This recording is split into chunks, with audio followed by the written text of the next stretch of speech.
This combined federal campaign overseas training module is designed to instruct campaign representatives in how to collect and process completed pledge cards.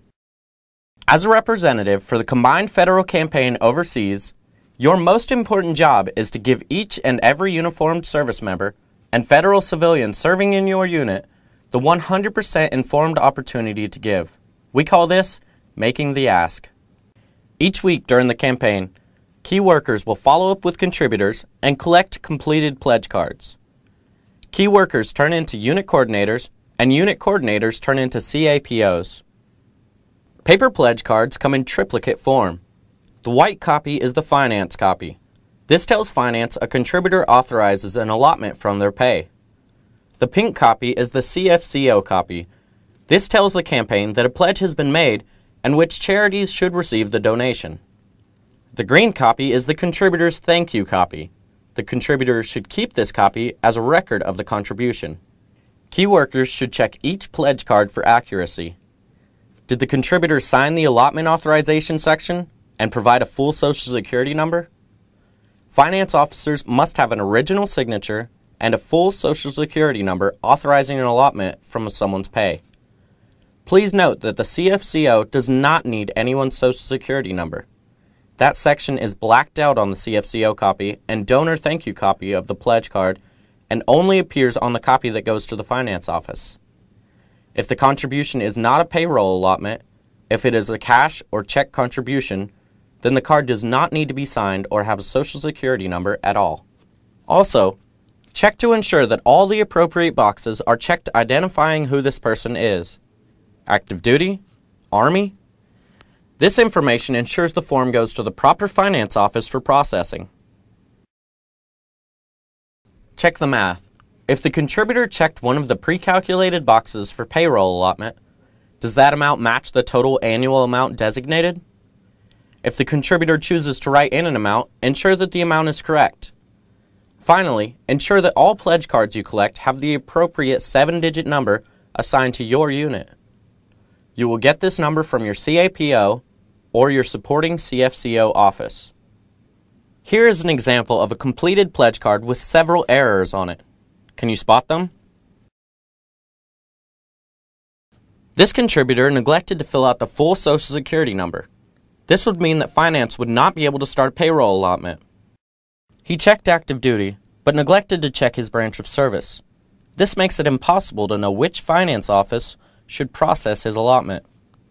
He wrote in a payroll allotment, but his math is incorrect.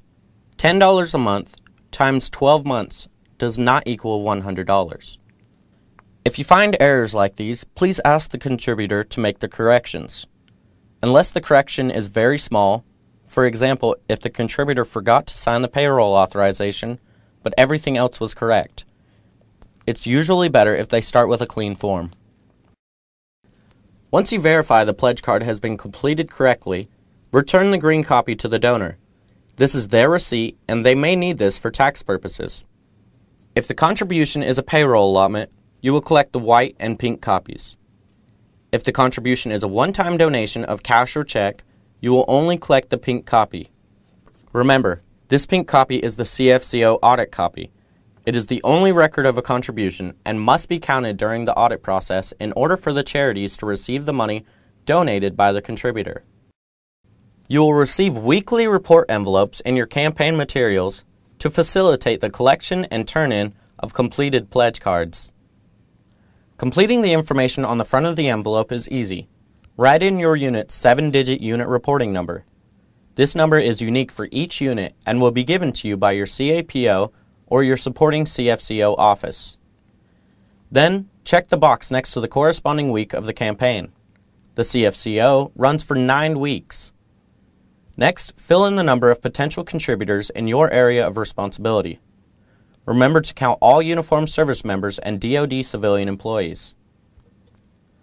If any contributor returns a contribution to you in a sealed envelope marked confidential, do not open the envelope, but disclose that here.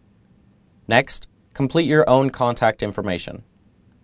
Finally, write down the number of potential contributors you contacted this week. This should be the new number of contacts. not the cumulative number of contacts or the number of people you followed up with.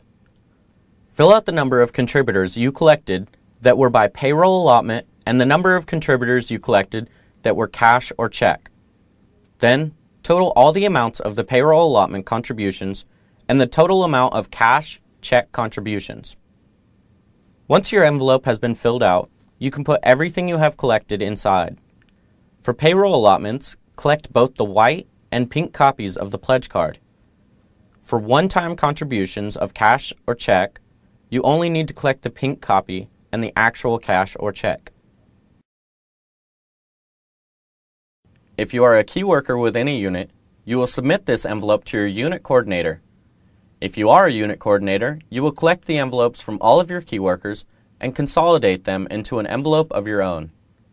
You will turn that envelope into the CAPO at your installation or area. Check with your CAPO team to determine if they have established a specific time to make weekly turn-ins.